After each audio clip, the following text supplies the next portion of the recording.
ఎన్ని పేజ్ అండి? 91 అండి, 91.2. ఇది కాదు అంటే ఇంగ్లీష్ తెలుగు రెండు కలిసి ఉంది. నేను అడుగుతున్నాను. అది సరిపోతుంది. ఇది సరిపోతుంది. పేరా 29 వచ్చింది ఇక్కడ. అలా ఇంకా వెళ్ళాలండి. 91 ఉంటుంది కదా.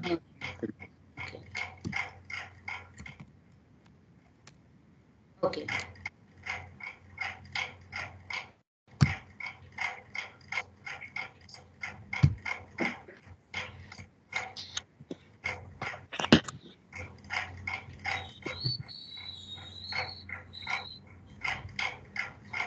నైంటీ 1.2 ఇదే కదండి.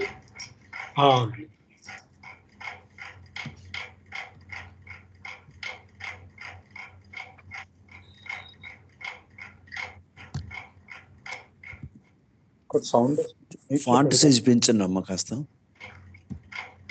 సరిపోయిందండి ఇప్పుడు. సరిపోయింది. ఇప్పుడు వినిపిస్తుందండి కరెక్ట్గా? వినిపిస్తుంది. ఓకే అండి. 91.2.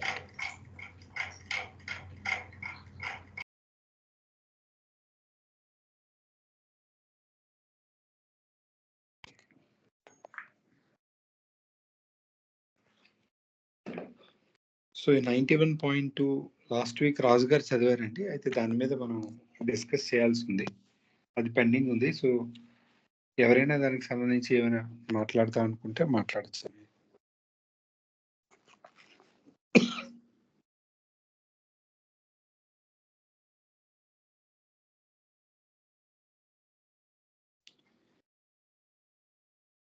ఓకే, అయితే ఏమీ లేవంటే మనం ఒకసారి సమ్మరీ చెప్పుకొని వెళ్ళిపోదామండి.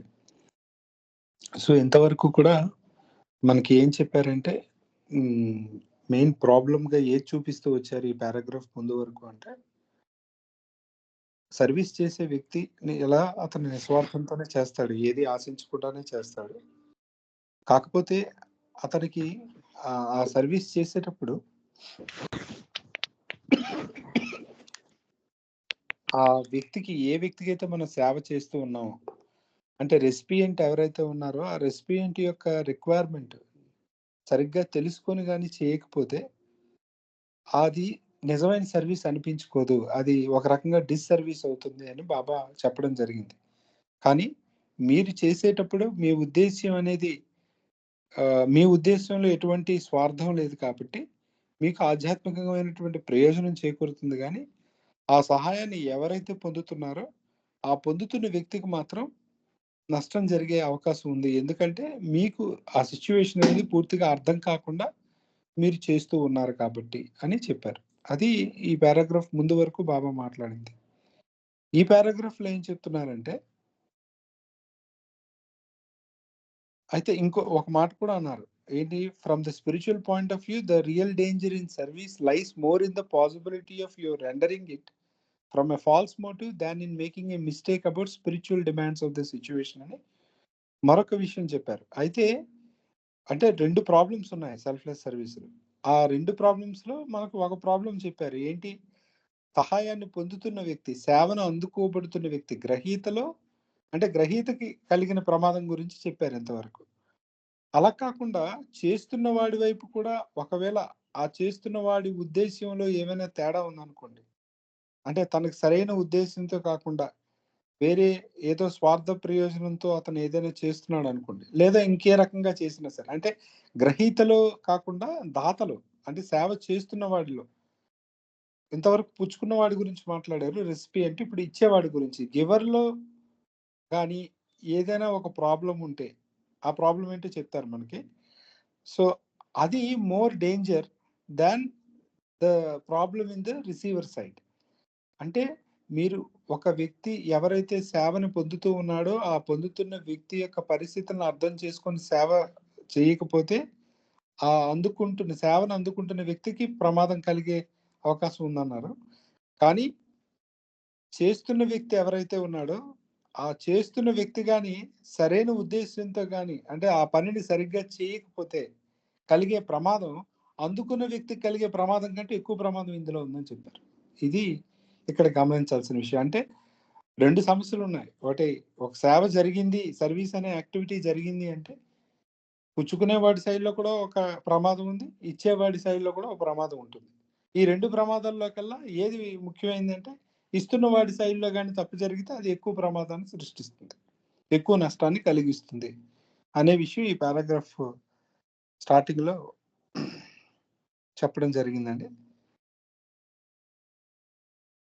తర్వాత ఇంకా అందులో ఏం చెప్పారంటే, సాధారణంగా సర్వీస్ చేసేటప్పుడు ఈ చేసే వాళ్ళు ఏమనుకుంటారంటే అంటే సేవ చేస్తున్న వ్యక్తి ఆ సేవను పొందుతున్న వ్యక్తి తనకు రుణపడి ఉండేలా చేసుకుంటాడండి. అంటే ఆ భావాన్ని వాళ్ళలో కలిగేలా ఇతను ప్రవర్తిస్తాడంట. అలా కానీ చేస్తే అది నిజంగా సేవ చేయడం కాదు అని చెప్పారు బాబా. అంటే అవతల వ్యక్తి, అంటే మనం ఎవరికో ఏదో హెల్ప్ చేస్తాం, మనం రేపు పొద్దున కనిపించగానే అవతల వ్యక్తి మనకు నమస్కారం పెట్టాలని, సార్ మీరు చేశారు కదా, ఇదంతా మీ వల్ల ఇదంతా జరిగిందండి అని అతను మన గురించి చెప్పడం, మాటల ద్వారా చెప్పడం కానీ, లేకపోతే మనకి రేపు పొద్దున్న ఏదో రుణపడి ఉన్నాను అనే భావనని అతను వ్యక్తం చేయాలని కూడా మనం అనుకుంటూ ఉంటాం. అటువంటి ప్రైడ్ని మనం ఎక్స్ప్రెస్ చేస్తూ ఉంటాం. ఇది నిన్ను ఆ చేసిన సేవలో నిన్ను బంధించేస్తుంది. పాప నువ్వు ఇంతవరకు సేవ చేయడం గొప్పగా భావించవచ్చు, కానీ ఈ భావన కానీ నీలో కలిగితే నువ్వు ఆ పని చేయడం ద్వారా, సేవ చేయడం ద్వారా నువ్వు మరింత బంధనాల్లో చిక్కుకుపోతున్నావు, అంటే సంస్కారాలు పెంచుకుంటున్నావు అని ఇండైరెక్ట్గా బాబా చెప్పడం జరిగింది. దానికి ఎలా చెప్పారంటే, ఎలా అయితే ఈ ఇనప బంగారపు సంఖ్యల గురించి గతంలో మనం చెప్పుకున్నాం, అది బంగారపు సంఖ్యలైనా బంధిస్తాయి, అలాగే ఇది సేవ రూపంలో ఉన్నా కూడా ఇది బంధిస్తుంది. చూడడానికి మంచి పనిలా కనిపిస్తున్నా నువ్వు స్పిరిచువల్గా బైండ్ అయిపోతున్నావు. అంటే బయటికి కనిపించదు ఇది, ఎంత గొప్ప సేవకుడు అండి అతను అనుకుంటారు, కానీ ఈ పనులు కూడా నిన్ను ఈ యొక్క బంధనాల్లో ముంచేస్తాయని చెప్పారండి. ఇది పారాగ్రాఫ్లో బాబా మాట్లాడింది. ఇంకా నెక్స్ట్ దానికి వెళ్దామండి. 91.3. ఇది రాజుగారు చదవాలండి, అతనికి అసైన్ అయింది. అయితే రాజుగారు రాలేదు కాబట్టి మీలో ఎవరైనా ముందుకు వచ్చి చదివితే బాగుంటుంది.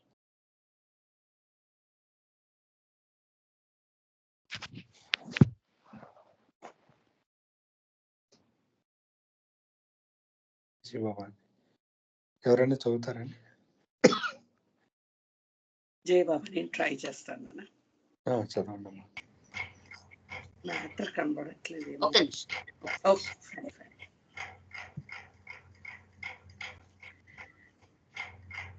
చదవండి. జయ బాబా, the consciousness that I'm obliging someone is the first to occur during the process of serving.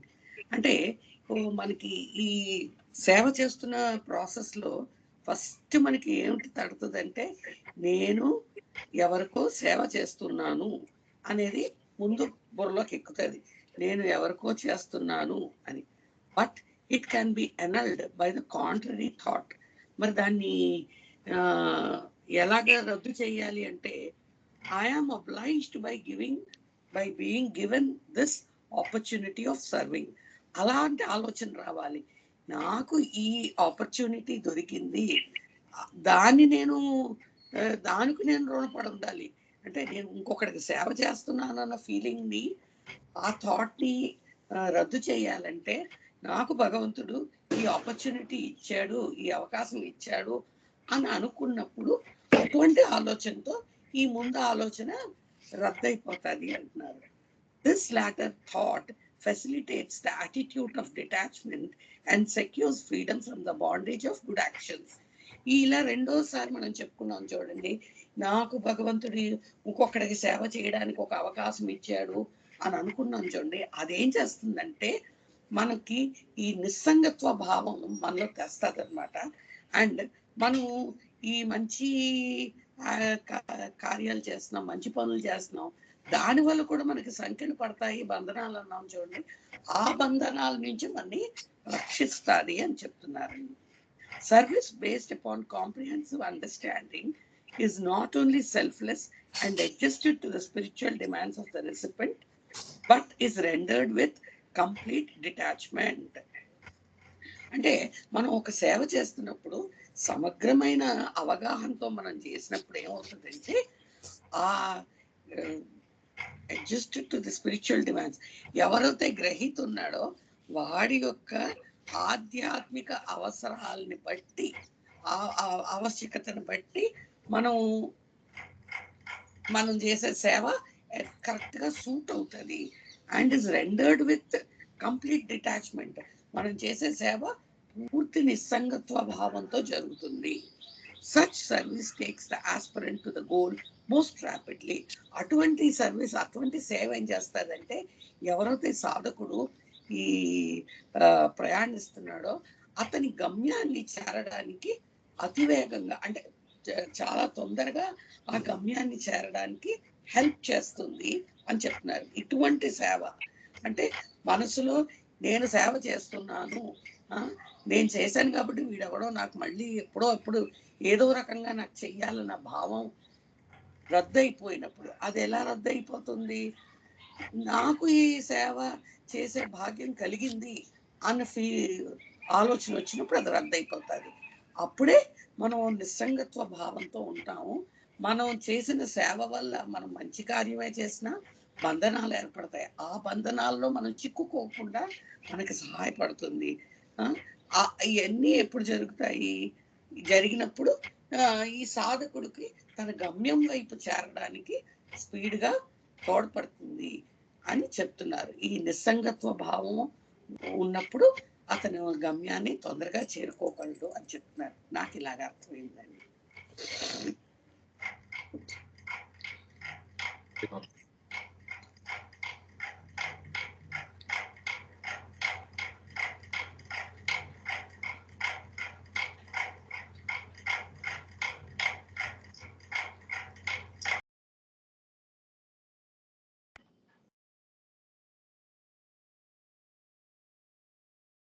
So దీని మీద ఏమైనా క్వశ్చన్స్ కానీ ఏమైనా ఉన్నాయండి? ఎవరైనా మాట్లాడతారా?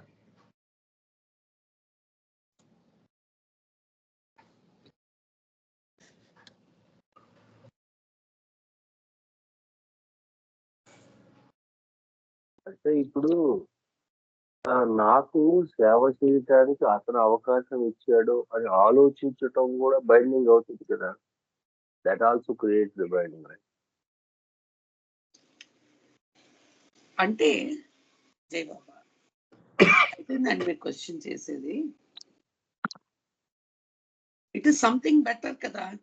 నేను అతనికి సేవ చేస్తున్నాను, వాడు నాకు ఎప్పుడో సేవ చేయాలి అనే ఆలోచన కంట ఇది బెటర్ కదండి. నాకు ఇటువంటి అవకాశం వచ్చింది అని అనుకోవడం అంటే కొంచెం లూజ్ అని అవుతుంది. దానంత టైట్ గా బైండ్ చేయకపోయినా ఇది కొంచెం బెటర్ కదా అని నాకు అనిపిస్తుంది. సో అక్కడ ఏం చెప్తున్నారంటే, ఒకవేళ సేవ చేసేటప్పుడు నాకు అతను రుణపడి ఉన్నాడు అనే ఆలోచన కానీ మన స్పృహలోకి వస్తే, అప్పుడు మనం దాన్ని ఎలా నెగేట్ చేయాలి అంటే, నాకు అతనికి సేవ చేసే అవకాశాన్ని అంటే సేవ చేసే అవకాశాన్ని ఎదుటి వ్యక్తి నాకు కల్పించాడు కాబట్టి నేనే అతనికి రుణపడి ఉన్నానని కాంట్రరీ థాట్ ఇచ్చుకోమన్నాడు. అంటే మీకు ఇలా అనిపిస్తే దాన్ని నల్లిఫై చేసుకోమన్నాడు ఇలా అనుకొని. అదే అక్కడ చెప్తుంది. అప్పుడు మీరు బైండ్ కారు అని.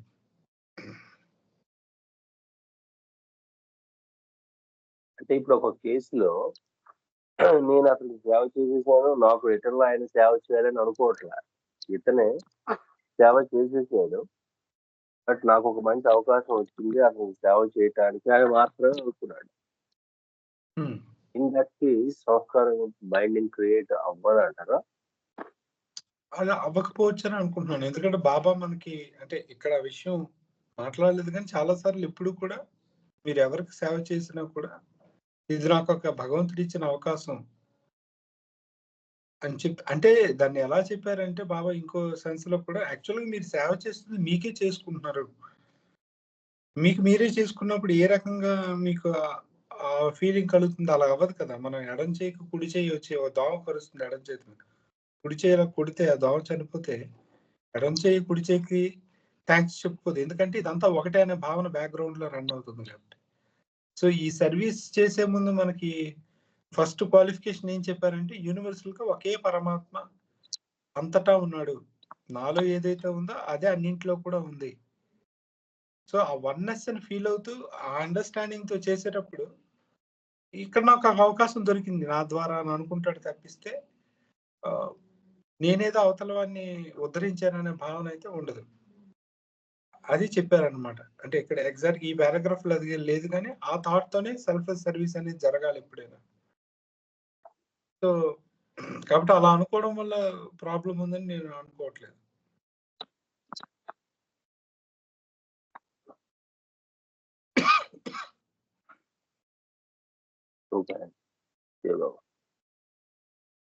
ఎందుకంటే అక్కడ నెక్స్ట్ లైన్ లో కూడా చెప్పారు కదా, this later thought facilitates the attitude of detachment అని అన్నారు. ఇంగ్లీష్ లో మీరు చూస్తే ఒకసారి, this later thought facilitates the attitude. ఏంటి ఆ later thought? I'm obliged by being given this opportunity of serving. అది మనలో డిటాచ్మెంట్ అని పెంచుతుంది, అటాచ్మెంట్ అని కాదు. అలాగే secures freedom from the bondage of good actions. మంచి కార్యాలు చేస్తున్నాను అనేటువంటి భావన నుండి, ఆ భావన వల్ల కలిగే బంధనాల నుండి మనం బయటపడేస్తుంది. మరి బాబా ఇంకా స్ట్రైట్ అవే చెప్తున్నారు కాబట్టి డెఫినెట్ గా అది బంధించదు అని మనం తీసుకోవాలి.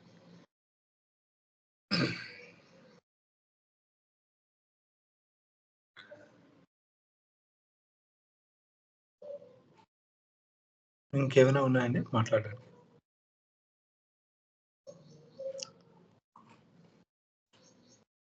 ఓకే, సో మనం ఎలాగా ఇప్పుడు ఈ సేమ్ లాజిక్ ఇప్పుడు మీరు అప్లై చేస్తున్న సేమ్ లాజిక్ భగవంతుడి కార్యక్రమాలకి చేసేటప్పుడు కూడా అది వర్తిస్తుందా? అంటే లైక్ ఇప్పుడు మనం బాబాది ఏదైనా బుక్ రాస్తున్నాం, భగవంతుడికి సేవ చేస్తున్నాము, నేనేదో రాసేస్తున్నాను, లేకపోతే ఏదైనా ఒక సేవా కార్యక్రమాన్ని భగవంతుడికి మనం చేస్తున్నాము అనేటప్పుడు కూడా సేమ్ లాజిక్ అప్లై అవుతుందా? పర్సన్ టు పర్సన్ కాకుండా భగవంతుడి సెల్ఫ్ మనం మాట్లాడినప్పుడు కూడా ఇది లాజిక్ అప్లై అవుతుందా? అవుతుందని అనుకుంటున్నాను. ఎనీ యాక్షన్, ఎందుకంటే మీకు అందులో ఇప్పుడు సపోజ్ బుక్ రీడింగ్ తీసుకోండి. బుక్ రీడింగ్ లో ఆ బుక్ రీడింగ్ చేస్తున్న వ్యక్తి, కండక్ట్ చేస్తున్న వ్యక్తి, నేను ఇది చేయడం ద్వారా నేను డైలీ చదువుకుంటాను, లేకపోతే నేను అసలు ఈ బుక్ చదివే అవకాశమే రాదు అనుకుని అతను ఏదో కండక్ట్ చేస్తున్నాడు.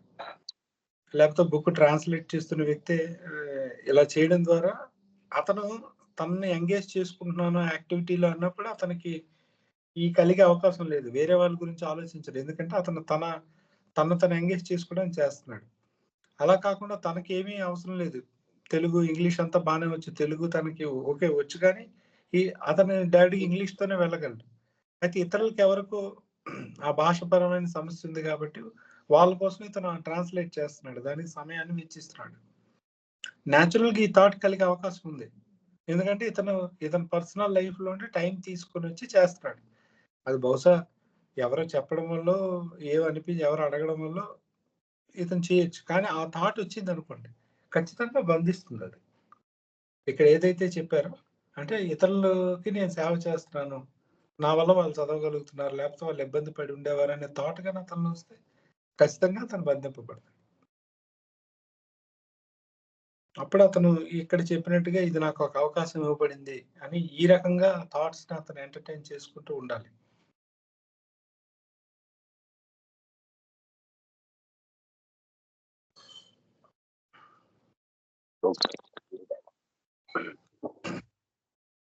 ఓకే అండి, ఐ థింక్ అందులో సెకండ్ లైన్, ఫస్ట్ దాని మీద మనం డిస్కస్ చేసాం. అందులో సెకండ్ లైన్ ఏం చెప్తున్నా అంటే, సెకండ్ పార్ట్ ఈ పారాగ్రాఫ్ లో సెకండ్ పాయింట్ ఏంటంటే, service based upon comprehensive understanding is not only selfless and adjusted to the spiritual demands of the recipient, but is rendered with complete detachment.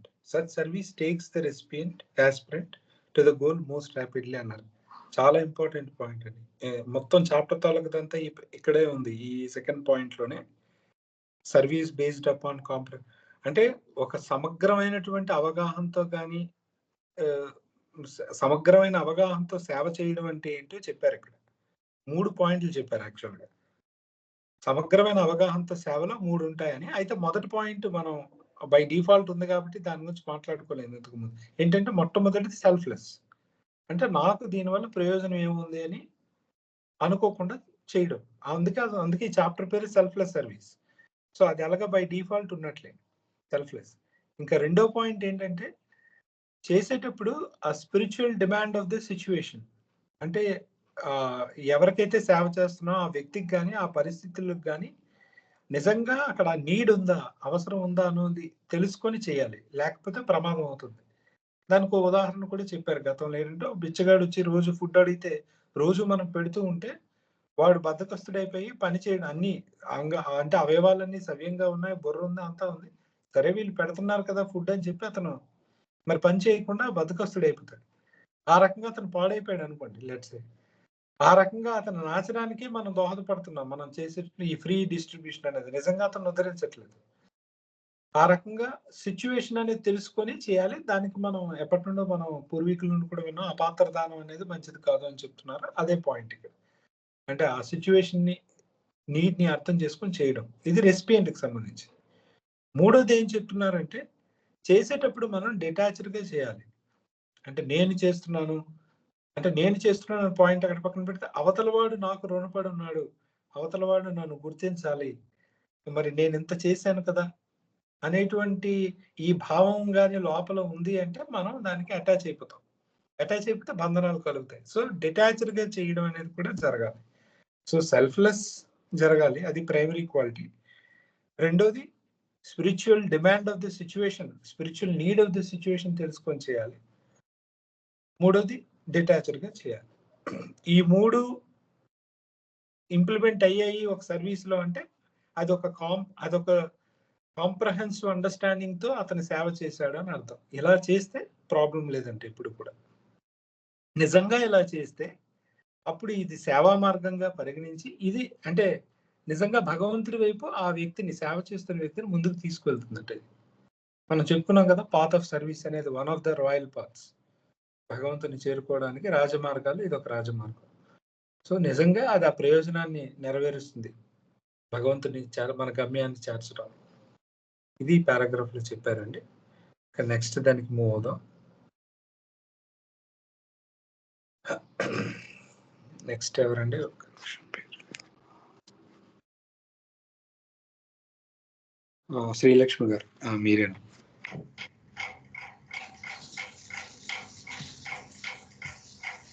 జై బాబా అండి, Jai Baba. True service begins after realisation.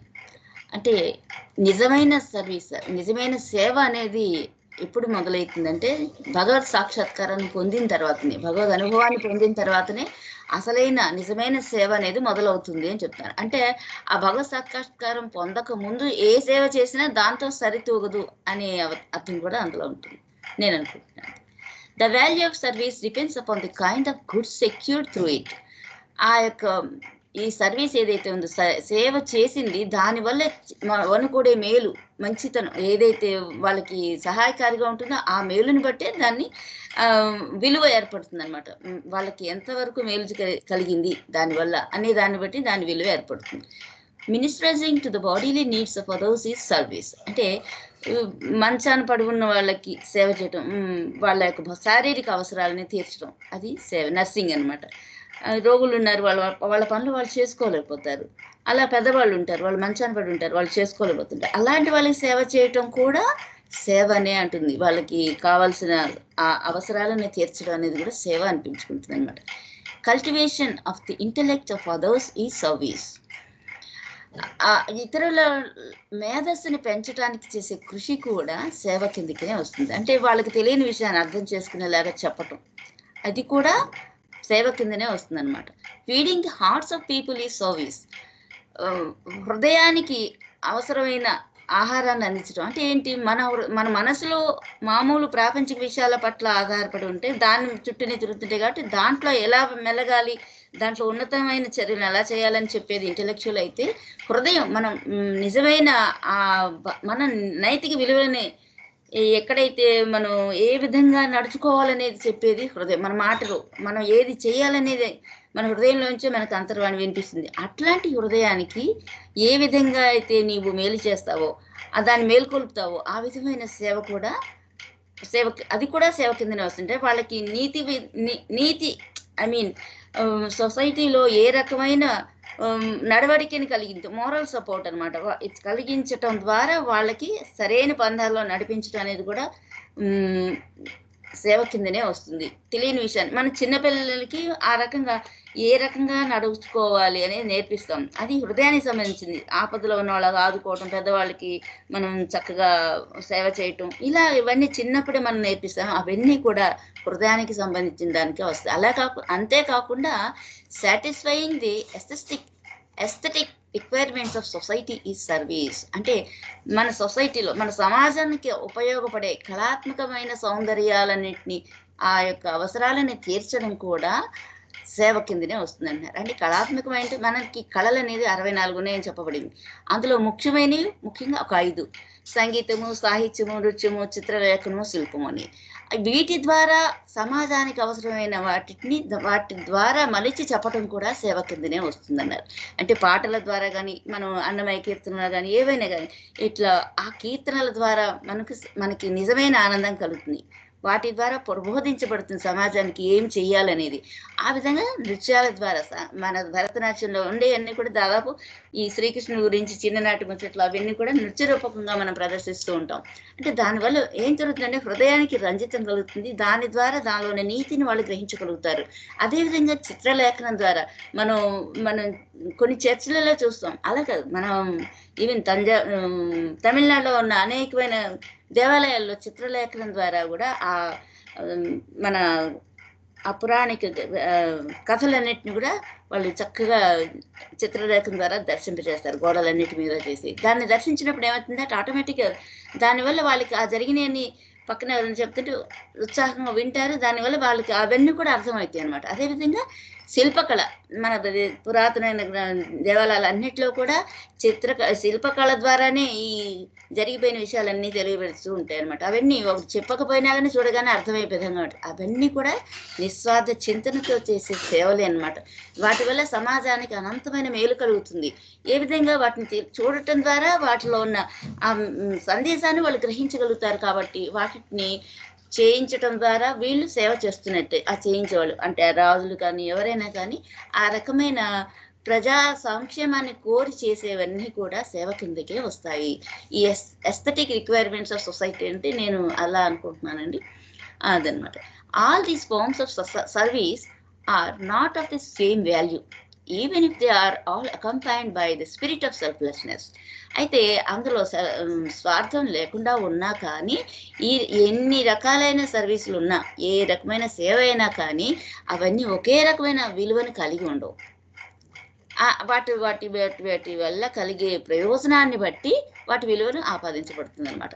The kind of well being that is sought through service will depend upon the vision of the person, and one who has a clearest perception of a final good will be in position to render the most important and valuable type of service. అంటే మనం సేవ చేసే వాళ్ళ దృష్టికోణం నుంచి చూసినట్టయితే వాళ్ళు ఏ రకమైన దృష్టితో చేస్తున్నారు అనే దాన్ని బట్టి ఆ సేవ యొక్క విలువ ఆధారపడి ఉంటుంది అనమాట. దీని గురించి ఇంతకుముందు అనుకున్నాం, నేను చేస్తున్నాను ఇదంతా నా వల్లే జరుగుతుందని ఆ భావం ఏదైతే ఉందో అది మనకి చెప్తుంది తప్పితే ఇంకో మేలు జరగదు. దానివల్ల అధికమైన బంధనాలు ఏర్పడతాయని చెప్పుకున్నాం. అలాగే అతని యొక్క దృష్టికోణం ఏ విధంగా ఉంది, ఈ పని నేను చేయడానికి భగవంతుడు నాకు ఒక అవకాశాన్ని ఇచ్చాడని ఆ భారాన్ని అంతా ఆ ప్రైజ్నంతా కూడా భగవంతుడికి అర్పిస్తూ చేసినట్లయితే దానివల్ల నీకు ఎటువంటి బంధనాలు ఏర్పడవని కూడా చెప్పారు. ఆ రకంగా the kind of well being that is sought through service will depend upon the vision of person. అతని యొక్క దృష్టికోణాన్ని బట్టి దాని యొక్క మేలు ఆధారపడి ఉంటుంది. And one who has the clearest perception of the final good will be in a position to render the most important and valuable type of service. అతనికి నిజమైన అవగాహన కలిగి ఉండి చేసిన సేవ ఏదైతే ఉందో దానికి అసలైన విలువ ఏర్పడుతుంది. Those who have not found the supreme truth are incapable of that highest type of service. ఎవరైతే అత్యున్నత సత్యానుభవాన్ని పొందలేదో వారికి అటువంటి అనుభూతి పొందని వాళ్ళకి అంత ఉన్నతమైన సేవ చేసే దాని పట్ల దృక్పథం ఏర్పడదనమాట. వీళ్ళు ఏ రకంగా చేసినా కానీ అది కొంతవరకు దాని అసలైన దానికంటే తక్కువ స్థాయిలోనే ఉంటుందని అర్థం. Those who have not found the supreme truth truth are incapable of this highest type of service. This service cannot have the same value for creation as the service of a person who has arrived at finality in spiritual understanding. In sense, true service begins after realization. దీన్ని బట్టి ఏమర్థమవుతుందంటే ఎవరైతే సత్యానుభవాన్ని పొందారో, ఆ భగవత్ సాక్షాత్కారాన్ని పొందారో, వాళ్ళకి మాత్రమే మానవాళికి చేయవలసిన అసలైన సేవ గురించిన నిజమైన అవగాహన వాళ్ళకు ఉంటుంది. వాళ్ళు చేసే పని మానవాళి యొక్క అవసరాలను బట్టి వాళ్ళకి ఏ విధమైనది చేస్తే వాళ్ళకి మంచి జరుగుతుంది, మేలు జరుగుతుంది అనేది వాళ్ళకి పూర్తి అవగాహన ఉంటుంది. కాబట్టి అటువంటి వాళ్ళు చేసే సేవ అత్యున్నతమైనది. అంటే దీన్ని బట్టి ఏమవుతుంది, మనం ఎంతసేపు ఎన్ని రకాలుగా చేసినా కానీ సద్గురు కానీ అవతారుడు కానీ మానవాళికి చేసే సేవతో సరితూగదు. అటువంటి వారికి నిజమైన దివ్యత్వాన్ని, సత్యత్వాన్ని వాళ్ళు అందుబాటులో ఉంచుకొని వారి ద్వారా పనిచేస్తారు. కాబట్టి వాళ్ళ ద్వారా చేయబడిన సేవ ఏదైతే ఉందో అది సమాజానికి, మొత్తం ప్రపంచానికి, మానవాళికి అంతటికి కూడా అంతులేని మేలుని వనగొరుస్తుంది అని ఇక్కడ చెప్పినట్టు నాకు అర్థమవుతుందండి. జై బాబా. మీరు ఎవరైనా యాడ్ చేయండి.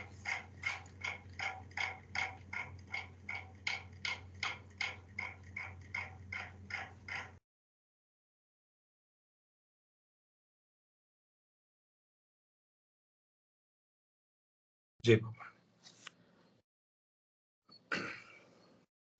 ఏమైనా క్వశ్చన్స్ ఉన్నాయండి దీని మీద?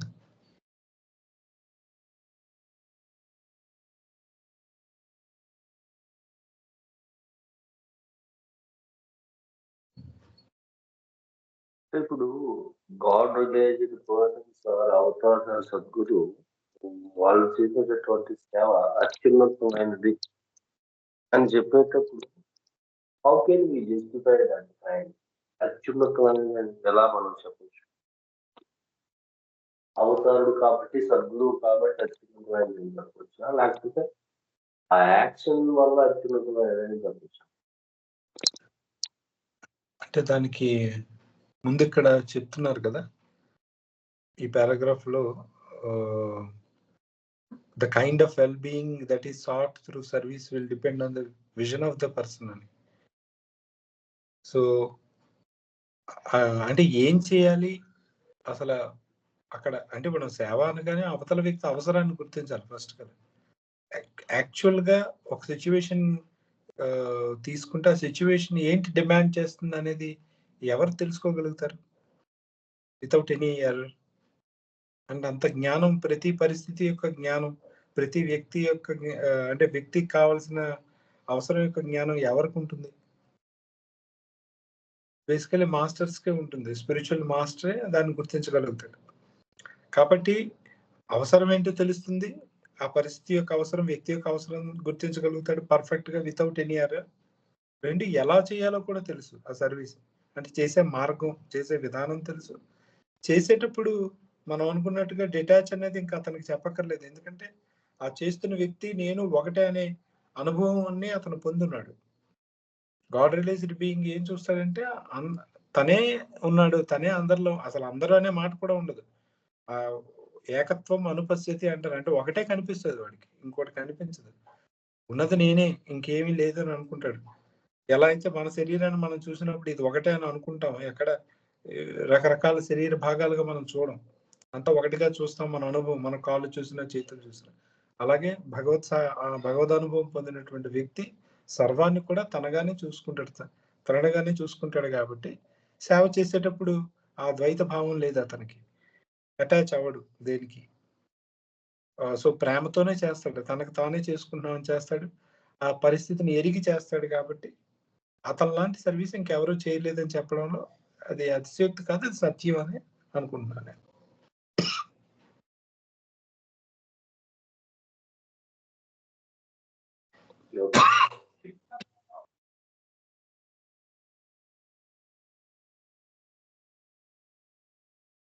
ఎవరైనా మాట్లాడతారండి?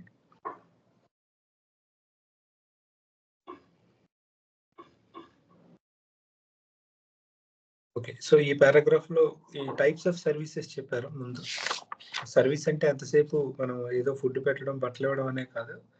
అంటే శారీరక అవసరాలు తీర్చడమే కాకుండా ఒక మా ఇంటలెక్చువల్ గా కూడా ప్రజలకు కానీ ఎవరికి కానీ ఒక చదువుని ఇవ్వడం అనుకోండి, ఒక థాట్ ప్రాసెస్ని ఎవేక్ చేయడం కానీ, సామాజిక స్పృహను పెంచడం కానీ. ఇప్పుడు జర్నలిజం తీసుకుంటే అది కూడా ఒక సేవే. ఏం జరుగుతుంది అనేది పీపుల్కి చెప్తూ ఉంటారు, అర్థమయ్యేలా వివరిస్తూ ఉంటారు. అంటే ఎలా జరుగుతుంది ప్రెసెంట్ అది ప్రక్కన పెడదాం, యాక్చువల్గా అది ఆ ఉద్దేశంతోనే పుట్టింది. అదొక సేవ. పీపుల్లో ఇప్పుడు చాలా మంది విలేజెస్కి వెళ్ళి, మరి కొన్ని రిమోట్ ఏరియాస్కి వెళ్ళి అక్కడ పీపుల్ని జాగ్రత్త అంటే వాళ్ళు అవేర్నెస్ కలిగిస్తూ ఉంటారు చాలా విషయాల మీద. వాళ్ళకి చదువు చెప్తూ ఉంటారు. అదే కాకుండా ఇంటలెక్ట్కి అంటే బాడీ ఇంటలెక్ట్ చెప్పుకున్నాం, అదే కాకుండా హార్ట్కి సంబంధించినవి ఫీలింగ్స్ అవతల వాడికి. ఈ కళాత్మకమైనటువంటి కళా సేవలు ఏవైతే ఉన్నాయో, సంగీతం కానీ, సాహిత్యం కానీ, నృత్యం కానీ, ఇంకా చాలా రకాలు చెప్పారు కదా మేడం. సో ఏ రకమైన తీసుకున్న రంగం తీసుకున్న వాటి ద్వారా కూడా సేవలు అందించవచ్చు. ఎందుకంటే ఒక్కొక్క రకమైన వెలితితో పీపుల్ అంటే ఒక్కొక్క రిక్వైర్మెంట్ ఉంది సొసైటీలో. బాడీ నీడ్స్ ఉన్న వాళ్ళు ఉన్నారు, ఇంటెలెక్చువల్ నీడ్స్ ఉన్నారు, హార్ట్ నీడ్స్ ఉన్న వాళ్ళు ఉన్నారు. ఏ నీడ్స్ అయినా కానీ ఆ సిచ్యువేషన్ తెలుసుకొని అర్థం చేసుకొని మనం ఫుల్ఫిల్ చేయగలిగితే అది చాలా గొప్ప విషయం. కాకపోతే చేసేటప్పుడు మనం ముందు చెప్పుకున్నట్టుగా ఆ 2 రిక్వైర్మెంట్స్ మనం డిటాచ్డ్గా ఉంటూ నీడ్ తెలుసుకొని మనం చేయగలగాలి. అది చేసేవాడి మీద పూర్తిగా డిపెండ్ అయి ఉంటుంది.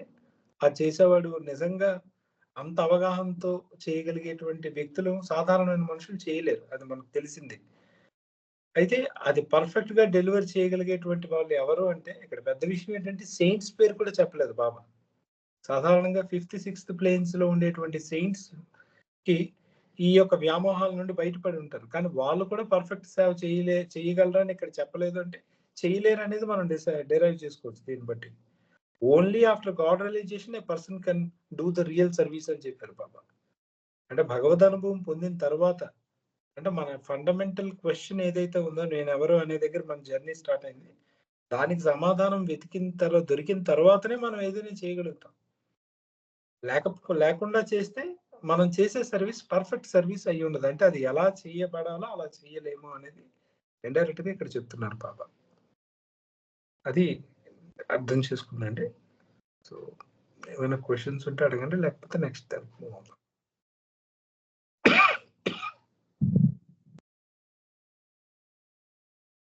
సార్ ఇప్పుడు బాబా అవతార పురుషుడు భూమి మీదకి వచ్చాడు కదండి, అది తెలియచేయడం కూడా అది సేవ కింద చెప్పారు.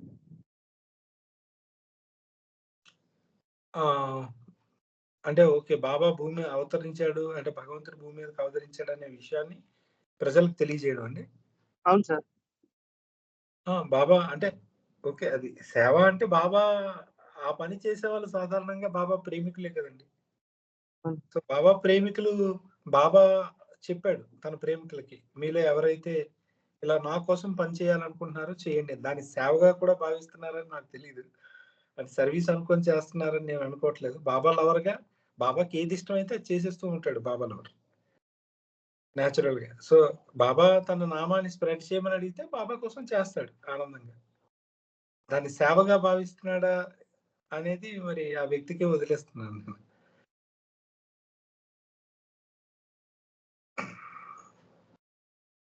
ఒకవేళ సేవ అనుకొని చేశాడు అనుకోండి, ఈ లక్షణాలతో చేయాలి మరి తప్పకుండా బాబా ఏదైతే చెప్పారో అది.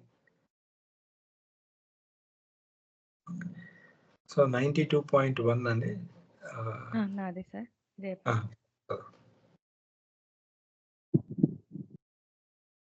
Serving master facilitates enlightenment. అంటే గురువుని సేవించడం సత్యం తెలుసుకోవడానికి దోహదపడుతుంది అనేది చెప్తున్నారు ఇక్కడ. Nevertheless the spirit of service that is invariably present in aspirants and good persons can be harnessed and creatively utilized for spiritual purposes if it is allied with the work of a master. అంటే మంచివారిలోను సాధకుల్లోను ఆ ఉండేటటువంటి ఆ సేవ స్ఫూర్తి అనేటటువంటిది, అది ప్రయోజనకరంగా ఆ సేవ ఉండాలి అనుకుంటే అది గురువు కోసం చేసినప్పుడే, గురువు యొక్క పనిలో అది అనుసంధానింపబడినప్పుడు మాత్రమే అంత పవిత్రతను అది సంతరించుకుంటుంది, అది ప్రయోజనకరంగా ఉంటుంది ఆ సేవ అనేటటువంటిది. అంటే ఆ సేవ విలువను పొందాలి అనుకుంటే గురువు యొక్క పనితో అది అనుసంధానింపబడాలి అనేటటువంటిది చెప్తున్నారు ఇక్కడ.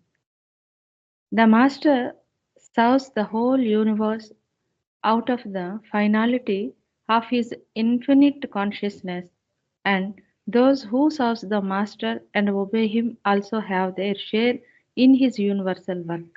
అంటే గురువు ఇక్కడ సేవ ఎలా చేస్తారంటే అతను అనంత చైతన్యంతో ఒకటై ఉన్నాడు, అతను అనంత చైతన్యమే అయి ఉన్నాడు. అతను చేసేటటువంటి సేవ యావత్ విశ్వానికి అతను చేస్తున్నటువంటిది. అయితే ఎప్పుడైతే ఈ సేవ చేసినటువంటి వారు అంటే ఆ గురువుని సేవిస్తారో, గురువుకు విధేయులై ఉంటారో, వాళ్ళు కూడా ఆ విశ్వ కార్యంలో పాలు పంచుకున్న వారు అవుతారు. అతని గురువు యొక్క విశ్వ కార్యంలో పాలు పంచుకున్న వారు అవుతారు. Their service has the advantage of his wisdom and insight. అంటే ఇప్పుడు ఎంత స్థాయిలో ఒక ఆస్పిరెంట్ ఆ సేవ చేసినప్పటికీ, అంటే ఒక కళాకారుడిగా కానీ, విద్యలో కానీ ఇంకే రకంగా చేసినా సరే వాళ్ళకి అంతర్దృష్టి అనేటటువంటిది ఉండదు. అది ఎందుకంటే యావత్ ఎరుక ఉన్నటువంటి వాడు ఒక గురువే. అంటే గురువు అంటే ఇక్కడ సద్గురువు అవతారుడు. వీళ్ళకి అంత నేనే అనేటటువంటి ఎరుక ఉంటుంది. కానీ సేవ చేసినటువంటి వాళ్ళకి అది ఎంత స్థాయిలో ఆ ఎరుక లేకన్నా అది మంచిగా చేసుకొని వెళ్ళిపోవడమే తెలుసు. కానీ ఎప్పుడైతే గురువాధీనంలో ఉండి గురువాజ్ఞతో గురువు చెప్పిన విధంగా గురువుని సేవిస్తారో, అందులో గురువు యొక్క ఆ విజ్ఞానము అంతర్దృష్టి అనేటటువంటిది వీళ్ళ సేవకి ఇంకొంచెం అంటే ఎంతో స్థాయిలో అది అడ్వాంటేజ్ అవుతుంది, ఉపయోగపడుతుంది అనేది ఇక్కడ బాబా చెప్తున్నట్టు నాకు అర్థమైందండి. Willing participation in the work of the master not only raise the value of service. అంటే తన ఇష్టపూర్వకంగా తన ఇచ్చ మేరకు మా గురువు యొక్క పనిలోని అతను నిమగ్నుడైతే అది ఆ పని విలువ పెంచడమే కాదు, it creates the best opportunities for spiritual enlightenment. అంటే అది ఆ సత్యాన్ని తెలుసుకునేటటువంటి ఆధ్యాత్మిక ఆ వెలుగు, ఆ ఎన్లైట్మెంట్, ఆ యథార్థతని తెలుసుకోవడంలో అది ఒక బెస్ట్ ఆపర్చునిటీ అవుతుంది. ఎందుకంటే అతను యథార్థమైన సత్యంతోనే కలిసి ఉన్నాడు కాబట్టి అతనికి తెలుసు అతను ఏ స్థాయిలో ఎలా తీసుకెళ్ళాలి, ఏం చేయించాలి అనేది గురువాజ్ఞలోనే అది సంతరించుకొని ఉంటుంది. కాబట్టి తన ఆ పని అనేటటువంటిది విలువైనటువంటి పనిగా, సేవగా అది సంతరించుకుంటుంది. Service originating in the instructions of master is second in importance only to the service rendered by the master himself. అంటే గురువు ఆజ్ఞాపించి గురువు యొక్క ఆదేశంతో తను సేవ చేస్తున్నప్పటికీ ఆ సేవ కన్నా కూడా గురువు చేసినటువంటి సేవ గొప్పది, అది ఉత్తమమైనటువంటిది. అంటే సాక్షాత్తు గురువు నేరుగా చేసేటటువంటి సేవ, ఇంకా దానికి మించి మాస్టర్ ఇన్ సర్వీట్యూడ్ ఇంకా అతను చేసిందే గొప్ప సేవ, అంతకు మించినటువంటిది లేదు. దాని తర్వాత స్థానంలో ఇది ఉన్నప్పటికీ ఇదే ప్రథమమైనటువంటిది అనేది చెప్పినట్టుగా నాకు అర్థమైందండి. అంటే ఇక్కడ సేవ పవిత్రతను, విలువను పొందగలగాలి అంటే గురువు యొక్క ఆ పనిలో ఆ పనితో ఇది అనుసంధానింపబడాలి. అండ్ గురువుని సేవిస్తే గురువు యొక్క విశ్వకార్యంలో భాగస్వాములు అవుతారు. అలాగే ఆధ్యాత్మిక వికాసానికి ఇది ఒక గొప్ప అవకాశం. అంటే గురువుకు చేసేటటువంటి సేవ ఇది గొప్ప అవకాశము అనేది ఇక్కడ చెప్పినట్టు ఈ పేరాలో అర్థమైంది సార్. జై బాబా, మీరు చెప్పండి. జై బాబా. ఎవరైనా మాట్లాడుతుంది?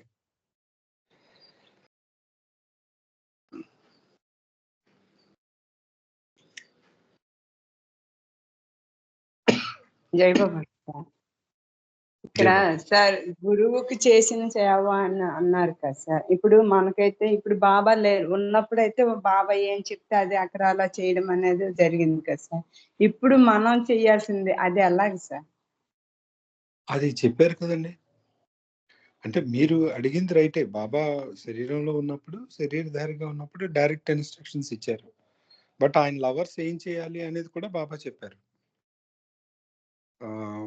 అతని వర్క్ ఏంటి, నా వర్క్ ఒకవేళ నా ప్రేమికులు చేయాలనుకుంటే నా వర్క్లో మీరు ఏ రకంగా పార్టిసిపేట్ చేయొచ్చు, ఈ డీటెయిల్స్ అన్ని ఇచ్చారమ్మా బాబా. సో మన దగ్గర అయితే చేయడానికైతే బాబాది పని ఉంది. బాబా చెప్పిన పని అయితే ఉంది మనం చేయడానికి. అదే కదా మీరు అడుగుతుంది? అవును సార్. అంటే డైరెక్ట్ ఇన్స్ట్రక్షన్ అనేది రైట్, అది ఇప్పుడు చేయలేం కానీ, అది మనకు బాబా చెప్పలేదు. కానీ ఈవెన్ అతను శరీరంతో ఉన్నప్పుడు కానీ, శరీరం విడిచిపెట్టిన తర్వాత కూడా మనం ఏం చేయాలి అనేది చెప్పారు. దానికి సంబంధించిన వరకు ట్రస్ట్ లో జరుగుతూ ఉంది. ట్రస్ట్ యొక్క మీరు వాళ్ళ ఉద్దేశాలు, వాళ్ళ గోల్స్ అన్ని చదివితే అందులో బాబా ఏం కోరుకున్నారు ట్రస్ట్ తరపున, అలాగే మనం ట్రస్ట్ ద్వారా వెళ్ళి ఆయన ఇచ్చినటువంటి ఆ పనిని మనం చేయొచ్చు, ఇండిపెండెంట్ గా కూడా చేసుకోవచ్చు. అది చేసేటప్పుడు ఎలా చేయాలనే సూచనలు కూడా మనకి ఇవ్వడం జరిగింది బాబా. కాకపోతే అది వేరే సందర్భంలో మనం మాట్లాడదాం, అది కొంచెం డిఫరెంట్ సబ్జెక్ట్ కాబట్టి కంప్లీట్.